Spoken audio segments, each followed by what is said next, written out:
मैंने सुना है कि पैसा सब कुछ नहीं होता, लेकिन मैंने देखा है बहुत कुछ होता है। ये कहानी सच्ची और अच्छी है, थोड़ा ध्यान से समझिएगा। अगर आप पैसा कमाना चाहते हैं, आप सच में अमीर बनना चाहते हैं तो। ये कहानी रोबर्ट टी कियोसाकी नाम के एक इंसान की है।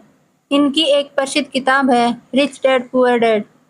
रोबर्ट कियोसाकी की यह पुस्तक छात्रों के लिए बहुत प्रेरणादायक है। उन्होंने अपने जीवन में दो विपरीत विचारधाराओं का सामना किया और उनसे सीख लेकर अपनी वित्तीय स्वतंत्रता की दिशा में कदम बढ़ाया। उन्होंने यह सीखा कि पैसे के लिए काम करने की बजाय पैसे को अपने लिए काम करना कैसे सिखाएं। यह पुस्तक दो पिता की कहानी के माध्यम से रोबर्ट कियोसाकी के जीवन के अनुभवों पर आधारित है। एक उनके जैविक पिता यानी गरीब पापा, जो एक बड़े शिक्षित व्यक्ति हैं और अच्छी नौकरी करते हैं, लेकिन आर्थिक रूप से संघर्ष करते हैं। दूसरे उनके दोस्त के पिता यानी धनवान पापा, जो कम शिक्षित हैं लेकिन एक सफल व्यवसायी और वित्तीय दृष्टिकोण से स्वतंत्र हैं। इन दोनों पिता के विचार और शिक्षा ने रोबोट की वित्तीय समझ को आकार दिया और उन्हें सिखाया कि पैसे को कैसे समझें और उनका प्रबंधन कैसे करें। तो आज इस वीडियो में हम इस पुस्तक के 6 ऐसे नियम के बारे में बात करने जा रहे हैं, जो आप भी आसानी से समझ गए तो आप भी पैसे कमाने में सक्षम होंगे। आप भी आसानी से पैसे कमा सकेंगे। पहला नियम है वित्तीय शिक्षा का महत्व।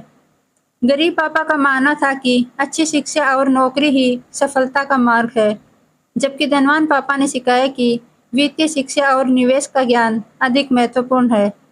हमें समझना चाहिए कि केवल डिग्री प्राप्त करना पर्याप्त नहीं है, वित्तीय समझ और स्मार्ट निवेश करना भी उतना ही महत्वपूर्ण है। दूसरा नियम उन्होंने बताया आय और संपत्ति का निर्माण। धनवान पापा ने रोबोट को आय और संपत्ति के बारे में सिखाया कि अपनी आय को संपत्ति में कैसे बदलें। संपत्ति वह होती है जो आपके लिए अधिक आय उत्पन्न करती है, जैसे कि रियल एस्टेट, स्टॉक और व्यवसाय। तुम्हें अपने पैसे को खर्चों में खर्च करने के बजाय उसे निवेश करने के बारे में सोचना चाहिए। तीसरा नियम बताया व्यावसायिक मानसिकता। नौकरी करना और एक व्यवसायी बनने में अंतर होता है। गरीब पापा ने नौकरी को स्थिरता के रूप में देखा, जबकि धनवान पापा ने व्यवसाय को वित्तीय स्वतंत्रता का साधन माना। छात्रों को नौकरी करने के साथ साथ अपने स्वयं के व्यवसाय या निवेश के अवसरों पर विचार करना चाहिए। चौथा नियम उन्होंने बताया जोखिम उठाना और असफलता से सीखना। धनवान पापा ने बताया कि जोखिम उठाने से डरो मत और असफलता से सीखो। वित्तीय सफलता पाने के लिए जोखिम लेना आवश्यक है। छात्रों को जीवन में सुरक्षित विकल्पों के बजाय साहसिक निर्णय लेने की आदत डालनी चाहिए। पांचवा नियम है कर का ज्ञान। करों का सही तरीके से प्रबंधन करना भी वित्तीय सफलता के लिए महत्वपूर्ण है।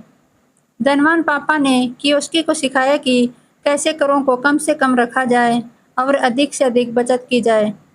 छात्रों को भी टैक्सेशन के बुनियादी ज्ञान को समझना चाहिए और इसका सही तरीके से उपयोग करना सीखना चाहिए।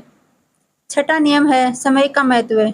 समय का सही उपयोग और इसका प्रबंधन करना सीखना भी आवश्यक है। धनवान पापा ने समय को पैसे से भी अधिक मूल्यवान बताया।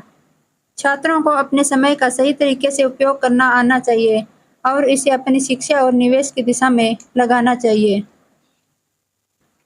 धनवान पापा और गरीब पापा छात्रों को वित्तीय शिक्षा के महत्व, स्मार्ट निवेश और आत्मनिर्भरता के बारे में सिखाती है। यह पुस्तक छात्रों को प्रेरित करती है कि वे केवल नौकरी पर निर्भर न रहें, बल्कि वित्तीय स्वतंत्रता की दिशा में कदम बढ़ाएं। इस किताब के माध्यम से छात्र यह समझ सकते हैं कि कैसे अपने पैसे का प्रबंधन करें, कैसे निवेश करें और कैसे वित्तीय दृष्टिकोण से स्वतंत्र बने।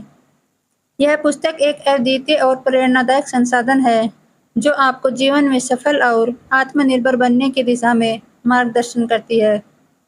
अगर आप भी रिच डैड पुअर डैड के ये 6 रूल अच्छे से समझ गए, तो आप भी आसानी से पैसा कमा सकते हैं। अगर आपको रोबर्ट कियोसाकी की कहानी अच्छी लगी, तो वीडियो को लाइक ज़रूर करें। धन्यवाद।